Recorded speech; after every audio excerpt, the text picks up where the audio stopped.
எல்லாருக்கும் வணக்கம். உங்களை சந்திக்கிறதுல மிக்க மகிழ்ச்சி. அசுத்த ஆவியானது எப்படி விசுவாசிக்குள்ள நுழையுதுன்றது தான் நம்ம பார்க்குறோம். ஆல்ரெடி நம்ம ஒரு வீடியோவில் பார்த்தோம். மார்க் 3ஆம் அதிகாரம் 24ஆம் வசனம். ஒரு ராஜ்யம் தனக்குத்தானே விரோதமாக பிரிந்திருந்தால் அந்த ராஜ்யம் நிலைநிற்க மாட்டாது.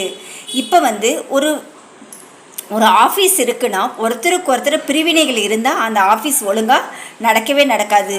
இந்த பிசாசானவன் என்ன செய்கிறான்னா, மாமியார்கிட்ட ஒன்று சொல்லி கொடுத்துக்கிறான், மருமகளுக்கு ஒன்று சொல்லி கொடுக்கறதுனால குடும்பத்தில் சமாதானமே இல்லாமல் போகுது. அடுத்தது 2 கொரிந்தியர் 2ஆம் அதிகாரம் 10ஆம் வசனம்.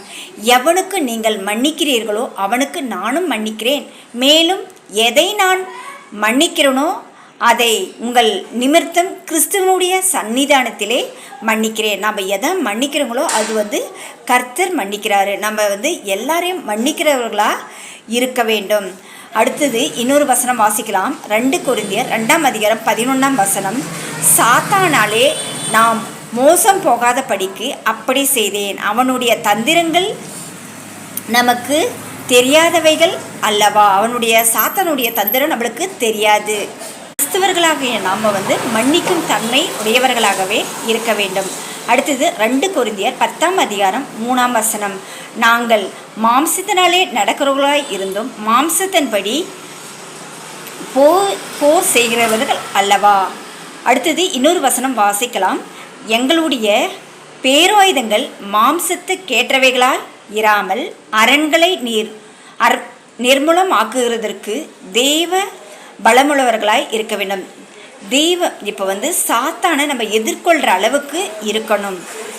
இது 2 கொரிந்தியர் 10ஆம் அதிகாரம் 5ஆம் வசனம். அவைகளால் நாங்கள் தாக்கங்களையும் தேவனை அறிகிற அறிவுக்கு விரோதமாய் எழும்புகிற எல்லா மேட்டிமையும் நிர்மூலமாக்கி எந்த எண்ணத்தையும் கிறிஸ்துவுக்கு கீழ்ப்படிய சிறைப்படுத்துகிறவர்களாய் இருக்க வேண்டும்.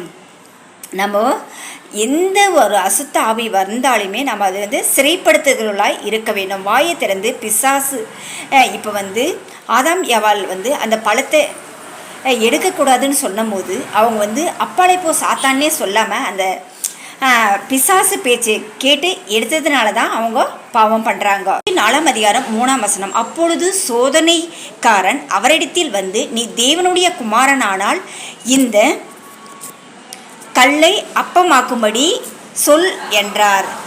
அவர் பிரதி உத்தரமாக, மனுஷன் அப்பத்தினாலே மாத்திரமல்ல தேவனுடைய வாயிலிருந்து புறப்படுகிற ஒவ்வொரு வார்த்தையினாலையும் பிழைப்பான் என்று எழுதியிருக்கிறதே என்றார். கர்த்தர் நான் உன்னை விட்டு விலகுவதில்லை, உன்னை கைவிடுவதில்லைன்னு சொல்லியிருக்காரு அப்படின்னு சொல்லிட்டு நம்ம சாத்தானை பார்த்து